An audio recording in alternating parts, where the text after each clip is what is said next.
یہ چار کام کرنے والے بیٹے میں نہیں ہیں، چاروں خالی ایمان لینا، عبداللہ عبدالجبار عبدالقہار نام مسلمان رکھ لینے سے کام نہیں چلے گا، خالی ٹوپی اوڑھی کام نہیں چلے گا، جمعہ پڑھی اور خالی کام نہیں چلے گا، عید کے دن سیمئی بنا کے خالی کام نہیں چلے گا میرے بھائی، وَعَمِلُوا الصَّالِحَاتِ نیک عمل، نیک عمل، نیک عمل کیا ہے؟ نیک عمل یہ ہے حرام نہیں کھانا، جھوٹ نہیں بولنا، چغلی نہیں کرنا، بدی نہیں کرنا، نماز نہیں چھوڑنا، قرآن کی تلاوت کرنا، والدین کی اطاعت کرنا، زکوٰۃ اگر مالک نصاب بنایا تو زکوٰۃ دینا، غریبوں پر رحم کرنا، کمزوروں کی مدد کرنا، اپنی نگاہ کی حفاظت کرنا، نفس کی حفاظت کرنا، اپنے دل و دماغ کو صاف اور پاک رکھنا، اللہ اس کے رسول پر مضبوطی کے ساتھ ایمان رکھنا۔ میں یہاں سے تقریر شروع کر رہا ہوں، سنیے انشاءاللہ مزہ آئے گا۔ جب میرے نبی مکہ میں تشریف لائے اور 40 سال کے بعد میرے نبی نے اعلان نبوت کیا، کتنے سال کے بعد؟ 40 سال کے بعد جب اعلان نبوت کیا 40 سال کے بعد، تو لوگ مکہ کے اندر بھی ماننے کے لیے، ایکسیپٹ کرنے کے لیے کوئی تیار نہیں۔ جو نبی کی تعریفیں کرتے تھے وہ بھی گالیاں بنائے، جو نبی کو کہتے تھے صادق الوعد ہے وہ بھی گالیاں دینے لگے، جو نبی کو کہتے تھے کہ محمد ابن عبداللہ سے اچھا کوئی مکہ میں نوجوان نہیں، وہ بھی گالیاں دینے لگے، اس لیے کہ اب تک خالی نبی کو ماننا تھا، لیکن جب اعلان نبوت کر دیا تو نبی کی ماننا ہے۔ کو ماننے اور کی ماننے میں فرق ہے۔ مجھ کو مان لو گے، مجھ کو مان لو گے، مفتی گلفام آ رہے ہیں، لاؤ مصافحہ کرو، ان سے ملاقات کرو، یہ مجھے ماننا ہے، میری ماننا یہ بات الگ ہوگی۔ میں یہ تقریر کر کے جا رہا ہوں، اس پہ عمل کر لیا تو کام ہی ختم ہے، خدا کی قسم معاملہ ہی سلجھ جائے گا۔ مجھے تو مان لو، ٹھیک ہے بھائی، حضرت آئے کہ یہ ہے وہ ملاقات ہوگی، لیکن میری بھی ماننا یہ ہے کمال کی بات۔ اچھا مجھے مانو یا نہ مانو، لیکن میری اگر مان لی تو کام چل جائے گا، ہے کہ نہیں ہے؟ اب تک تو نبی کو ماننا تھا مگر نبی کی ماننا۔ اب نبی نے کہا اللہ ایک ہے تو 360 خداؤں کا انکار ہو رہا تھا۔ نبی کو ماننے سے 360 کا انکار نہیں تھا۔ نبی کو کہتے تھے ہاں یہ اچھے ہیں، سچے ہیں، وعدہ خلافی نہیں کرتے، خوبصورت ہے، چلتے لاجواب ہے، بولتے لاجواب ہے، ان کی امانت لاجواب ہے، اور یہ جو ہے ان کی تجارت لاجواب ہے، اور یہ محمد ابن عبداللہ غریبوں کی مدد کرتے ہیں، بزرگوں کی مدد کرتے ہیں، لاجواب ہی لاجواب ہے۔ مگر جب نبی نے کہا اللہ ایک ہے، بس یہی سے اختلاف شروع ہو گیا۔ پھر 360 کا کیا کریں؟ جو مکہ میں ہم نے 360 کی، ان کا کیا کریں؟ نبی نے فرمایا سب باطل، سب باطل الا اللہ، بس اللہ ایک ہے۔ شروع ہو رہا ہوں بالکل ابتدائی اسلام، بالکل پہلی حرف اور پہلے نقطے سے شروع کر رہا ہوں میں، اور کر اس لیے رہا ہوں پہلے نقطے سے شروع کہ آج اس شخصیت کا تاریخ وصال ہے جو تاریخ اسلام میں سب سے پہلے جس نے کلمہ پڑھا تھا۔ کہہ دو نا سبحان اللہ۔ سب سے پہلے تاریخ اسلام میں جس نے کلمہ پڑھا تھا۔ ایک بات بتاؤں لوگوں، جس کی سب مخالفت کر رہے ہوں اس کا ساتھ دینے کے لیے ذرا جگرا چاہیے، اور جس کا سب کا ساتھ دے رہے ہوں اس کی مخالفت کرنے کے لیے جگرا چاہیے۔ میری بات غلط تو نہیں ہے؟ جس کا سب ساتھ دے رہے، ابھی رولنگ پارٹی سمجھتے ہو جو موجودہ ستا دھاری پارٹی ہے، ٹھیک ہے، دوسری پارٹی کے بھی اسی پارٹی میں جاتی ہے، کیوں سوچ رہے ہیں کہ بھئی یہی ناؤ چل رہی ہے اسی میں سوار ہو جاؤ، آگے دیکھا جائے گا، ہے نا؟ لیکن اس پارٹی کی مخالفت کرنے کے لیے جگرا چاہیے کہ نہیں چاہیے؟ جو مخالفت کرتا وہ اپنے آپ کو کہیں نہ کہیں تباہ بھی کرتا نہیں کرتا؟ بولو ہے کہ نہیں ہے؟ ہاں میں ہاں سب ملا دیں گے۔ پورا گاؤں جس کی مخالفت کر رہا ہو، اس میں اتنا جگرا ہے کہ کھڑا ہو کے کہہ دے آؤ پورے گاؤں سے میں ہوں، میں کروں گا اس سے مطابقت، میں کروں گا اس کی سپورٹ، نہیں کرتا، ڈرتا نہیں۔ سارا مکہ جب مخالفت کر رہا تھا، ابو قحافہ کا بیٹا سینہ تان کے کھڑا ہوا تھا، او مکہ والو تم گالیاں دو، ابو بکر کرنا پڑے گا۔ اور تو بولو یار، زور سے بولو۔ اسلام کی تاریخ کو سنے لوگوں، خالی تم نے بس محرم میں تازیہ بنا کے ہو کر لیا کربلا میں لے گئے، اس کا نام اسلام نہیں ہے۔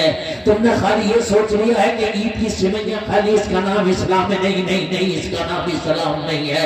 تم نے سوچ لیا جمعہ کے دن ٹوپی لگا کے 2 رکعت نماز پڑھی، اس کا نام اسلام نہیں ہے۔ کھول کر سن لے، اسلام ہے کہ جب پورے مکہ میں میرے نبی کی مخالفت کی ہوائیں چلی تھی، سارے مکہ میں کوئی پتھر مار رہا تھا، کوئی نبی کو گالیاں دے رہا تھا، کوئی مجنون دیوانہ کہہ رہا تھا، کوئی پاگل کہہ رہا تھا، اور لوگوں مکہ میں مخالفت کی آندیاں چل رہی تھی، کوئی سپورٹ کرنے تیار نہیں تھا۔ پتا تھا جو سپورٹ کرے گا وہ پیٹا جائے گا، جو سپورٹ کرے گا وہ مارا جائے گا، جو سپورٹ کرے گا اس کا بائیکاٹ ہو جائے گا۔ اور لوگوں ایسے عالم میں جب مخالفت کے طوفان چل رہے تھے مکہ میں، کوئی نبی کا ساتھ دینے کو تیار نہیں تھا۔ ایسے میں ابو قحافہ کا بیٹا اٹھا جس کا نام ابو بکر ہے، اور اٹھنے کے بعد میں کہا اے مکہ کے لوگوں میں تعداد کو نہیں دیکھوں گا، اے مکہ کے لوگوں میں تمہاری پاور کو نہیں دیکھوں گا، اے مکہ کے لوگوں میں تمہارے دبدبے گنڈاگردی کو نہیں دیکھوں گا۔ آج سینہ تان کے کہتا ہوں اگر محمد کو سچے ہونے کا اعلان کوئی کرے گا تو سب سے پہلے ابو بکر کرے گا، اور اگر محمد کو گردن کٹانے کی بات آئی تو سب سے پہلے ابو بکر کٹائے گا۔